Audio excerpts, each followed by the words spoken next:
all the speakers again for doing a great job and donating their time. And even though he is officially not one of the producers, without Don's help, this never would have happened. So we really appreciate all the help that Don has given us.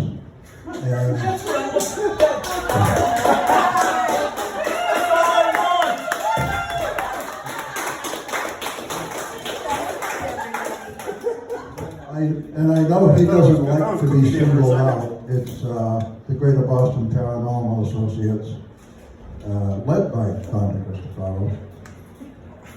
And the other one I want to thank, of course, obviously, is Margaret and the USS Salem Naval Shipbuilding Museum for having us and letting us try and entertain you a little bit.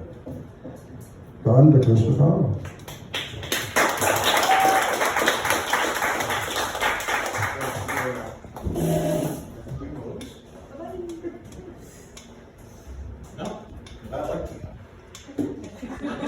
We know that. No, I was here for the end of Cody and Tori's presentation, and I thought, wow, this is pretty good, but I've driven them away by the dozens.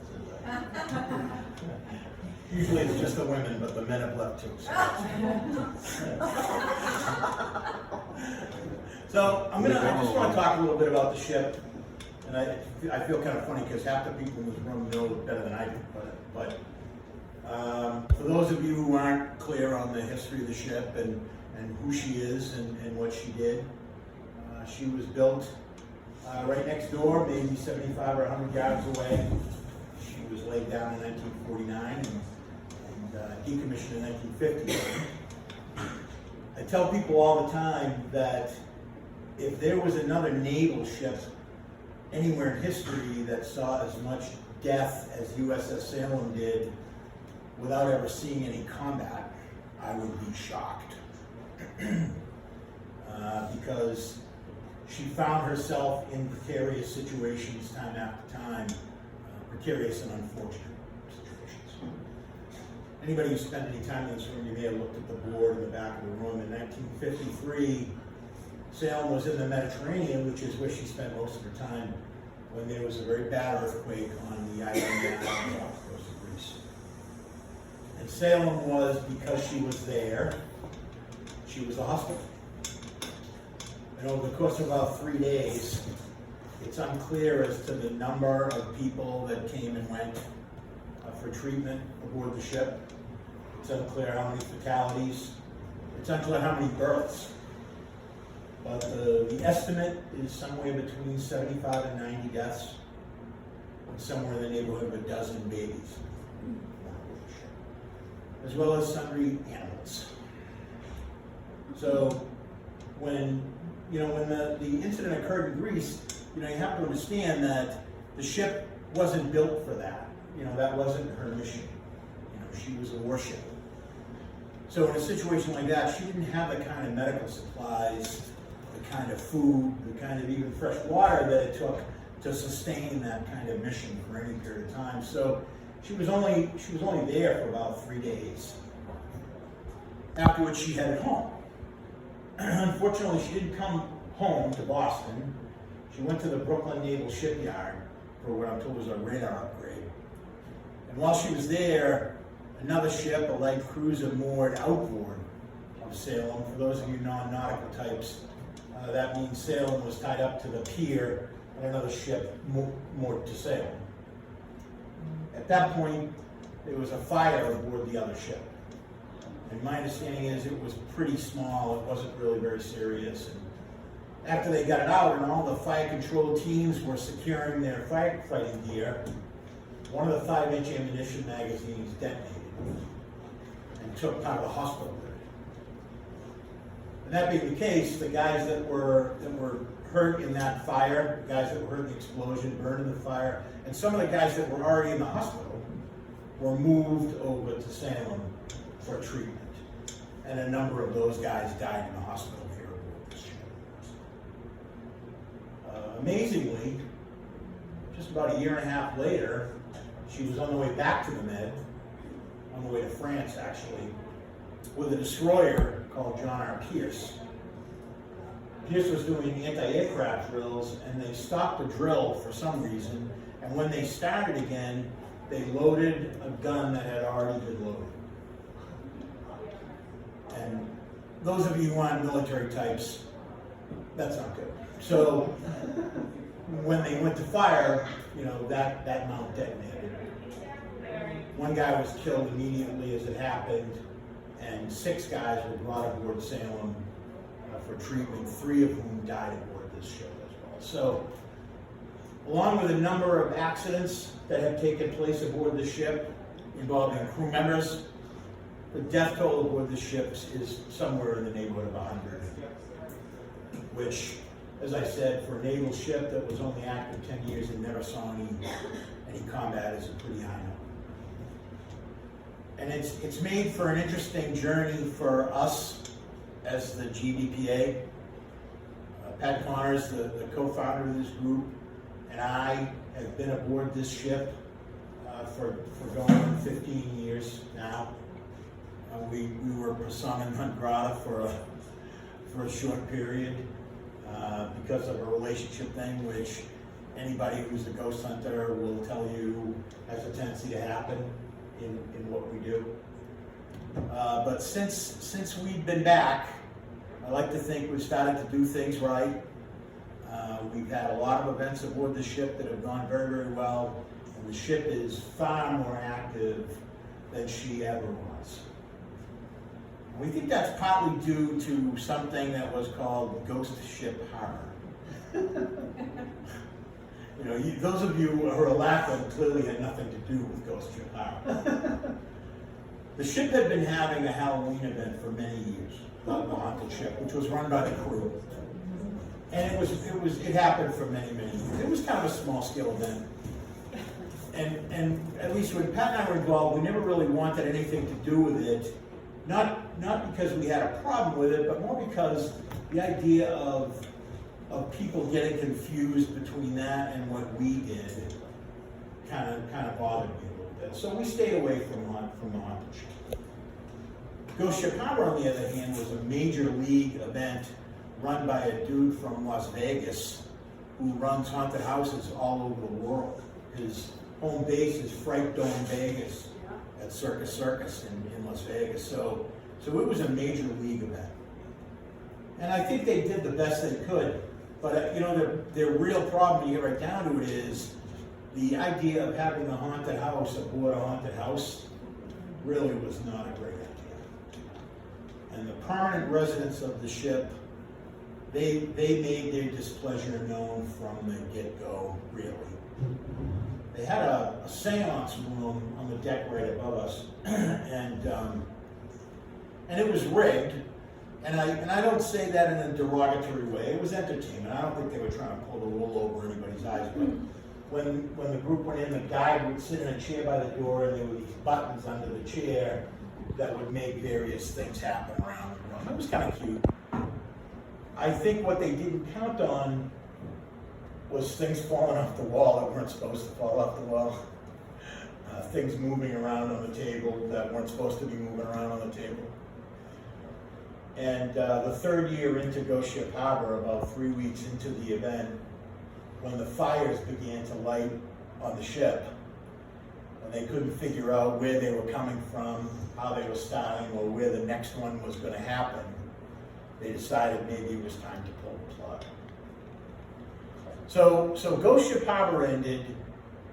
You know, we were here in the aftermath. We were part of Ghost Ship Harbor to the extent that the last 2 years they kind of tried to do half-assed investigations of the superstructure, and with all the noise and stuff, it was tough, but I think it got us going anyway, and I think it taught us a little bit about how to run the investigations, how to run public investigations, and I think we learned a lot from that experience, even though everybody knew that they weren't really the way these things should be managed. Lynn, you okay? Everything all set? No, am I in your way? So after Ghost Ship Harbor, it was decided that with that revenue stream gone, they were going to need to do something to raise a little bit of money, and they brought us back. And since then, not only has our group kind of grown and evolved with the ship, Ghost Ship Harbor did a lot of that for us. It brought Suzanne Villegas to us. Amanda Cook, who's one of our solid members, who's a very powerful, sensitive, and seemingly getting more powerful by the day, was brought to us through Ghost Ship Harbor. So it did us a lot of good, and it taught us a lot about the entities on the ship and what they liked and the kinds of things that they would put up with and the kinds of things that they would kind of rebel against. It introduced us to a man we call the Chief. Chief was a gentleman back in the third mess who I met 100 years ago, it seems, one of my very first nights aboard the ship, when I had absolutely no idea what I was doing and was told that there was an angry sailor back in the third mess. And kind of my natural response to that was to stand in the middle of the room and at the top of my lungs announce that I was a sailor too. I was a bigger badass than he ever was, dead, alive, or somewhere in the middle, and that he would feel free to just bring it on. Well, nothing happened that night. But about a year later, what's going on? Sparring the water. About a year later, I was guiding on the ship, and I was back in the third mess with a woman, a medium, and an investigator, and we were kind of standing, they were sitting, I was kind of standing around, and at some point she said, "Oh, he's here." And I had forgotten all about the previous thing. I had no idea what she was talking about. But I knew that all of a sudden my back was so cold, the only thing I could draw a comparison to was that a few years back they had a Titanic exhibit in town, and they had a chunk of an iceberg that you could lean against. And other than that, I never remember my back being that cold. And she said, "He's standing right behind you." And then she said, "He's laughing at us. He thinks we are the funniest thing he's ever seen." And I thought that was kind of cute. And then she said, "He hates you." I think I remembered him at that point. And she said, he told her that I disrespected him and that he would see me off this ship if it was the last thing he did. Well, Chief, here I am. The Chief and I, over the years, have had a relationship that has been cantankerous at times, has been kind of funny at times. But, at the end of the day, he's great proof to me that these people, and I like to refer to them as people, they're the same people they were, before they died. There's no reason to treat them any differently than you would have then. And what this guy has done in terms of proving that to me is that he sees me as a miserable old sailor just like he is. And that's how we've treated each other now for, like I said, for almost 15 years. I don't know how many of you, I can't quote it, I don't know how many of you saw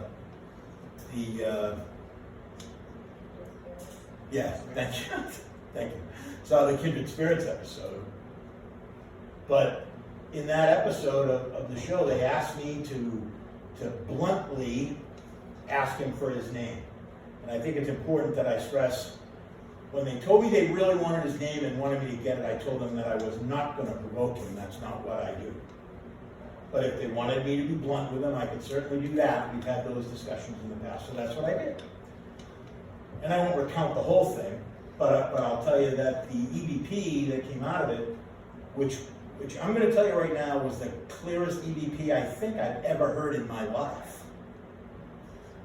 You heard me say to him, "I want you to cut it out. You've been screwing me around for 15 years. These people have no time. So just give them your damn name." And I'm looking around to make sure we're all adults. the EVP in response very, very clearly said, "Fuck you, John." And I'm telling you again, it was the clearest EVP. It was so clear that even though they had to bleep it, they used it on Kindred Spirits.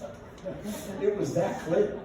And I'll never forget Amy Bruni walking by me saying, "Yeah, you and the chief, that was a great idea." So that's kind of a segue into, as time has gone by, the interesting thing, and I don't know how many locations there are that have a kind of a home team, but one of the advantages, and there are disadvantages as well, but one of the advantages that we have of being here so often is that we have relationships with these people. I mean, there are people we talk to on a regular basis. There are people who clearly enjoy coming forward and speaking to us, and that we enjoy interacting with. Some of them, it's kind of a mixed bag. There's a young Greek man by the name of Nico, who we talk to very regularly. And for a number of years, we really enjoyed the interaction, but I know personally, as soon as we finished, I felt horrible because this was a young man who was looking for his family. So that while it was great to talk to him, and it was nice that he felt comfortable enough to interact with us, but at the same time, there was nothing you could do for this poor guy. And you just felt horrendous. So like I said, it's a mixed bag. We have a young girl by the name of Lucy that we hear hum and sing and stuff on a regular basis, who's always very happy, seemingly. We have Lucy's mother that we speak to on a very regular basis nowadays. Lucy's father is there, but I always joke with them that he doesn't get to speak much. And I can dig that. My wife doesn't let me talk a hell of a lot, so I can definitely appreciate that. We have a number of other spirits that, as I said, are regulars that we speak to. We have some that are not the kind of people I think any of us probably would have known in life or wanted to know in life. We have a young man by the name of Robert, who we believe was a sailor aboard the ship. We think may have been hurt in either the John R. Pierce accident or maybe one of the accidents in one of the turrets back aft. He's a tall, thin man with a pockmarked face who has a true hatred of women. We had a psychic aboard one night back aft who said, in no uncertain terms, she said there was no doubt in her mind that if he could have physically assaulted her, he absolutely would have done so. We've been in a number of situations where young Lucy, for example, will be very reluctant to talk because she says Robert is out in the hall and she doesn't want to go out in the hall because she's afraid of Robert. And you see these relationships and it kind of makes you laugh because you think they're the same relationships we all have. There are people we don't like, there are people we like, there are people, I'm sure some of you have people you're afraid of. I'm not familiar with that myself. But there are people we're afraid of, people we want to avoid. That's the way it goes, and these folks are exactly the same. Other than Robert, we have another entity on the ship now we call him the new guy. Clearly he's not new, but we just kind of discovered him over the last couple of years. We came to the conclusion very early on that he is not a human entity, in which case I'm much more comfortable saying it as opposed to he or she. And I want to make clear that while we became certain he's not human, never in a million years did the D word come from any of our mouths, because I don't believe that to be the case for a second. We've had a lot of different sensitives aboard who have a lot of different opinions. Personally, I think we're dealing with an elemental who was in the river before the ship even got here. And when the ship arrived and this thing saw all the souls aboard the ship, he just said, "Yum, that's for me." And here he is. We have a lot of entities that say they can't talk. He won't let them talk to us. We have entities that say they want to leave, but he won't let them leave. He plays with us. We found him in the dentist's office initially. We moved down to the third nest for a little while. I'm going to say he's up at the anchor windlass at the moment. And it's one of those things where if you wanted to hide, you know, if you've been here at all over the last 2 days, you know, this is a big ship. There are plenty, you know, it's got 4 engine rooms and only one of them is open. If it really wanted to hide, it could hide. So I don't think he really wants to hide. I think he just wants to make us look for him. And then when we do find him, he makes our lives difficult because he lies to us. We have a great piece of video from the hospital where we were in there one night, and on one of the racks there was a whole bunch of equipment. And any of you who do what we do have certainly been in situations where equipment is all going at the same time. But I've never seen anything like this, because there must have been, between catballs and paralights and REM pods, there must have been 5 instruments on this rack, and they were all going both audio and visually at the same time. And it was so wild, Sandra Morgan, sitting across, just kind of casually threw a K2 over, and it joined right in.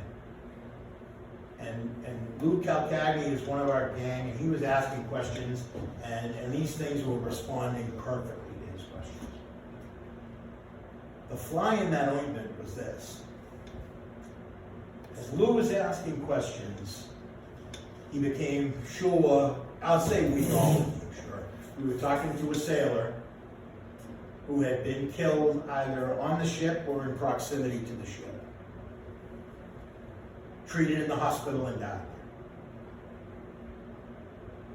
But at one point, Lou said, just to be clear, you were killed in the accident aboard John R. Pierce.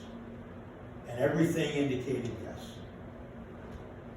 And then, and I have to ask him, I don't know to this day whether Lou was trying to trick it or whether it was just kind of a brain cramp.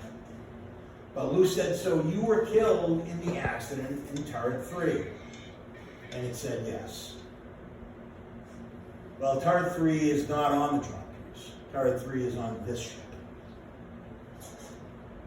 So immediately I said, you're a goddamn liar is what you are. And the video Jim took, and it's on our YouTube, I don't have it here, it's on our YouTube channel. A white ball, and none of us are orb people, I guess I ought to stress that. A white ball of light rises up off that rack where all the equipment was, and doesn't just go, but goes around the posts like a person who was leaving the hospital. And it went right around the posts and out the door. And that was the end of activity for the night in that moment. And it was almost like he kind of said, yeah, you got me the hell with this, and left. So every time we do sessions now, we always have to throw curveballs in there to try to make sure, or try to get it fixed that we're talking to who we think. You know, Lucy over the years, we've come to the conclusion is 7 years old. So when we think we're talking to Lucy, you know, I always say, you know, you're 8 years old. And she says, and if she says yes or no, then I know what. Or I have an idea as close as it is. And that kind of brings us to, don't mind us, we're good. So that kind of brings us to what we use. You know, I mentioned all the equipment that we use, and we are, you know, we're as up to date as anybody in the field. You know, we use SLS and we use FLIR, and in fact, we're using SLS more. I think we've gotten a little bit better, a couple of better SLS units, so we're using SLS a little more than we have in the past. But I kind of think we're reverting a little bit, or regressing, because I know that, you know, my favorite piece of equipment right now, without any hesitation, are my dowsing rods. I like my pendulum, but I don't consider myself quite steady enough to be really good with it. But I know Amanda loves her pendulum. Sandra was using her pendulum a little earlier. Jimmy likes to use his pendulum. So I guess I shouldn't call it regressing, because it's always evolving, it's always moving forward. And as silly as this may sound, I continue to feel as though when I use my sticks, I think these people, they can tell that I'm giving them some of myself. And as a result, I think they're a little bit quicker to give them back a little bit of them. And then again, maybe that's silly. I'm sure there are plenty of groups who would throw their K2 at me and tell me I'm a dope for not using electronics. But it's just the way I feel. And as I said before, if you don't think these people are people, then you're not doing it right. So you know, that's kind of the way we approach these things. The other thing, and I don't blow our horn very often. That's a lie. I blow our horn all the time. But one of the things one of the stories I always like to tell people is that we had some mediums aboard. I'm going to say the beginning of last season. When I say this season, you know, the ship opens the end of March, the beginning of April, and closes around Thanksgiving.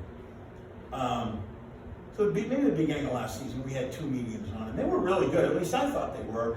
And you know, you all know them. They come aboard, and sometimes you just shake your head, and that's it. And other times you're pretty impressed. And these 2 women in particular, although she did tell me the new guy, they both independently told me the new guy was an alien. And I'm not entirely sure I bought that, but I'm certainly in no position to say they're wrong. In any event, at one point, one of these women said, there are a bunch of entities here that want to cross over, and I'd like to do that. So we gather in the woodroom. Now, the way we tend to do public investigations is we all start here, and I go dark on the rest of the ship, and leave the juice on in here, because this is where people leave their stuff, and it's, you know, the gateway to the bathrooms and that kind of thing. So, and we split into the smallest groups we can, given the numbers, to spread out, but we always like to close in here. This is a very active space, and it's got room for everybody comfortably.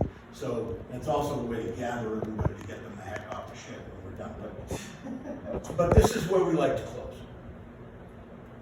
And this woman, and I'm not going to pretend I have the slightest idea whether this is the way they do it, or whether this is an effective way to do it, or anything of the kind, because I just don't know. But what she explained to us was that she built a white room in the middle of the room. And at some point she said, the doors are open and the lights are on, go to the white room. Go to the white room. She said they're going. And it was kind of funny because, you know, that door was open, and some of us were sitting here. Amanda Cook was sitting like where Peter is, and I was sitting there. And she said there are a couple in the door that are reluctant about leaving. And Amanda took something, I can't remember what it was, a K2, something, and walked over there. And whatever she had, pegged. As soon as she got over the door. And this woman said they're going. And afterwards she said it's done. They left. Women in white. So I got a couple of things. One of which is we were all baffled because as most of you may know, during the period of time the ship was in service, there were no women on naval ships. So the idea that they were nurses really didn't work for us. Was there the possibility that they were women who came aboard in Greece to help? Sure. I'm sure none of those, well, I assume none of those women died in the ship. So, I don't see that. But I don't think the chief died in the ship. I think the chief was a guy who, he was in the service, and I knew guys like this. They came from nothing. And when they left the Navy, they went back to nothing. The ship was the only home they ever had. The crew was the only crew they ever had, and I think that was the chief. and this is who it chose to be. And I think these women, you know, what they did during that thing in Greek, they saw that as the actor that defined them. And this is where they wanted to be. But at some point, they clearly, being women, changed their minds. So this woman was telling them to go to the hospitals, and they won't. And the moral of that story to me is that while this field is chock full of people who will talk to you all day about how all they really care about is helping these entities, help them. Our money is where our mouth is. Because when the time came to cross those spirits over, we never even talked about it. Seemed like the right thing to do. If they wanted to go, who the hell would we know? And we let them go. And I mean, in our case, no, that's bad for business. You know what happens? Those spirits leave. All you people are sitting in the hallway of the friggin' Oliver House. Nobody comes to the ship anymore. Business tails off. Margaret cans us. I'm gonna find other ways to get away from my wife on the weekend.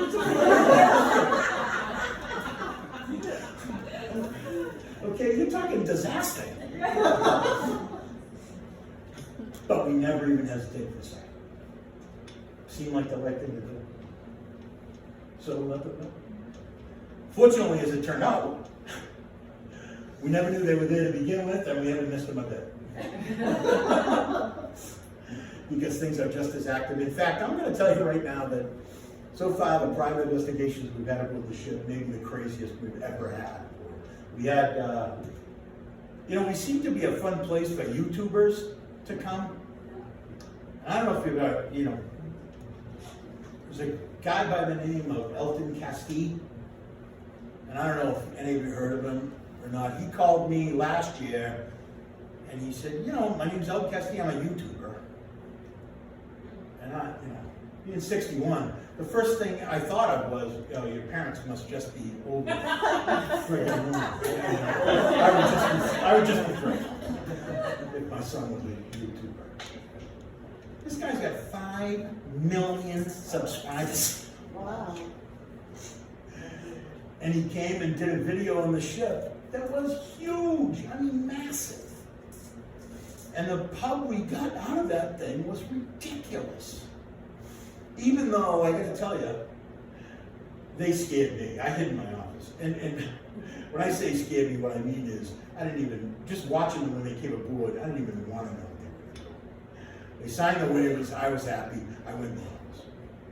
And Eva Nagy and Amanda Cook spent the evening with them.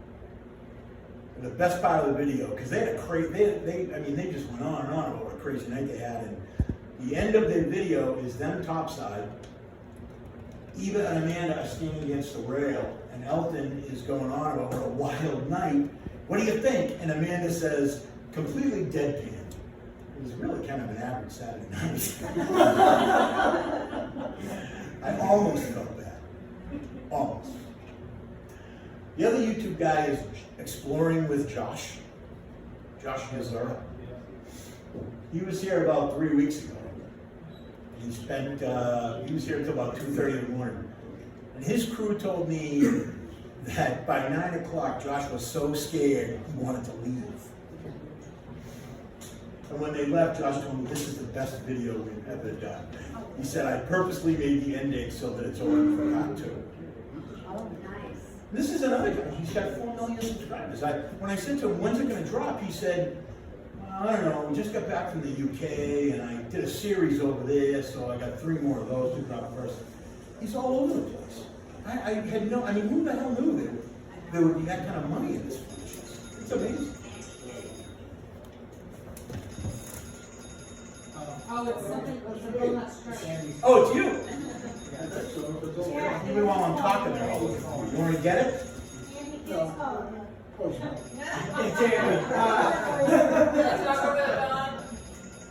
Unbelievable. Unbelievable. I don't even remember where I was. Oh yeah, so, but I'll tell you this about this Elton Castille. He called me back and he wants the ship for a night in August, a Sunday night. And he said, how much? And I said, well, we charge $700 for a weekend night, 7 to midnight, 7 to about midnight. So I said, since you're gonna be all night, but it's a Sunday night, so why don't we call it 700? And he said, Don, that's about half of what everybody else is charging. You want to think about it and get back to me? And I said, no, I don't have to think about it. 1,400. I'm going to I'm 1,400. But I thought it was kind of neat that he was very quick to say, I think you're on the songs. So you know, those are the kinds of things now that are happening, that are opening up for us, and it's all due to the ship and this group acting in concert. It's all about being in lockstep. The past regime, you know, they lacked the vision to see what we could do for them. I used to tell them on a weekly basis, this place could be Eastern States, back when Eastern States was Eastern States. You just gotta see it, man. Just gotta see it.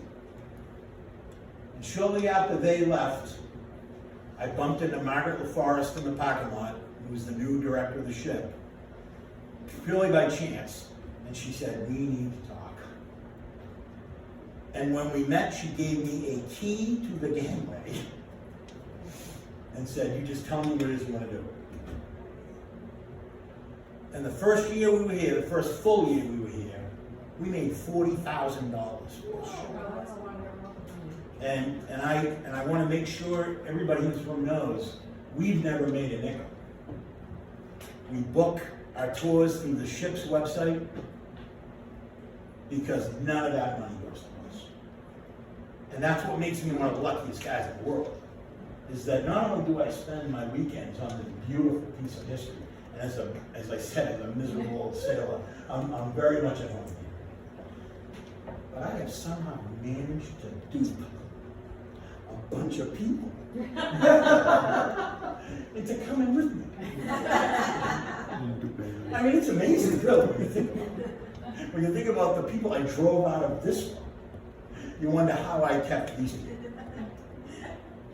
So I really, considering I hadn't planned, I had no idea what I was going to say when I got up here. I think I've probably gone about long enough. You're right on time.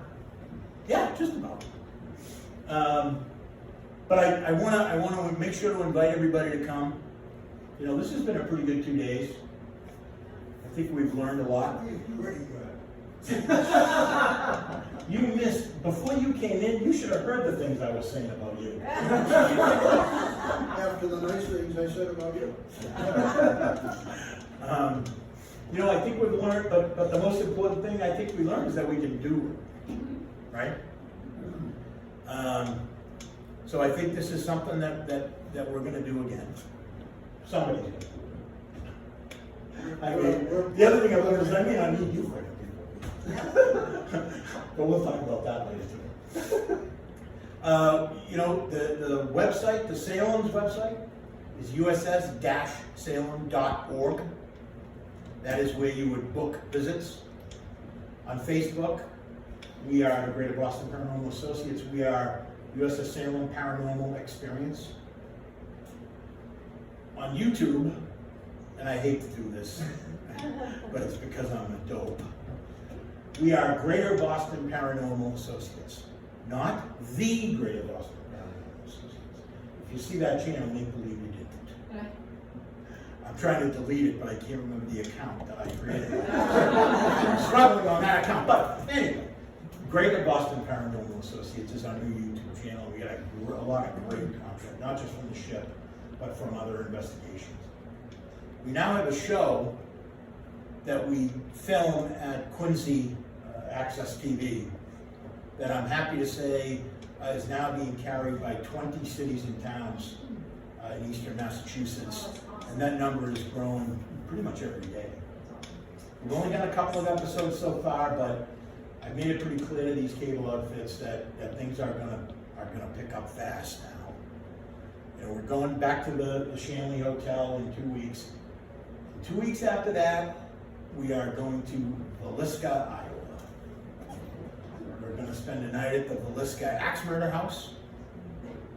And then we're gonna spend a night at the Sally House in Atchison, Kansas, which is a bucket list item for a lot of us. And that's gonna be at least 3 episodes. We spent a wild evening at the Emery Estates in Weymouth, maybe 3 weeks ago. And we got enough stuff there that that's an episode. So things are gonna pick up. If your city or town does not carry Greater Boston Paranormal TV, you need to call them and ask them why. Because they should. I think, you know, we're all nutcakes enough that it's entertaining. But I like to think it teaches people a little something. I like to think when people meet us, so now what, I said I was done, so now I gotta stop. No, I was just gonna add, if they don't carry Edge Reality TV, ask them why. Oh yeah, there's that. But frankly, I've never been thrilled with your guests. Thrilled with your guests. Let's see, we had, the guy from Greater Boston, oh yeah, now I know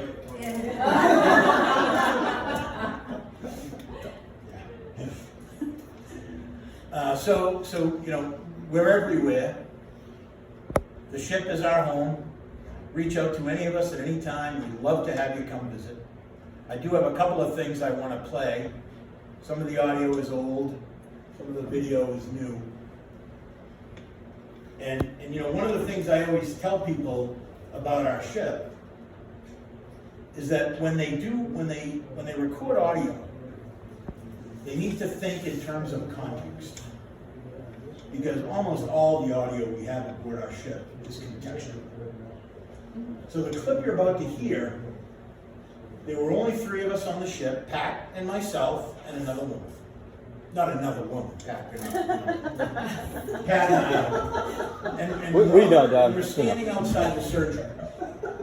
And we're talking about how to get in. I didn't have my keys. So Pat and Riley were arguing over who was going to climb over the plexiglass, and I was saying I was pretty sure I could pick the lock if they just would give me a minute. At some point during that discussion, Riley said, well, when I get in there, I'm going to lay on the table, I'm going to put my feet in those stirrups, and I'm going to record for a little while and see what I get. Well, when we played that recording later, not Riley's recording, but the recording of that conversation. This is the surgical area.